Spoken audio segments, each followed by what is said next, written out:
السلام علیکم دوستو، آج ہم جلی ہوئے کے لیے دعا سیکھیں گے۔ تو آپ نے اس دعا کو لازم ایک بار آزمائیں، انشاءاللہ شفا ہوگا۔ تو چلیے شروع کرتے۔ جلی ہوئے شخص پر یہ پڑھ کر دم کرے۔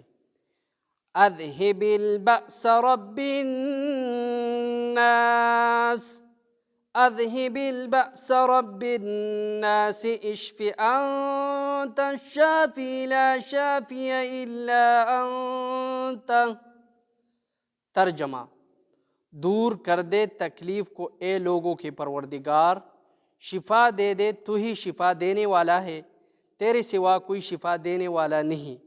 یہ دعا پھر سے میں دہراتا ہوں تاکہ آپ کو خوب یاد ہو جائے۔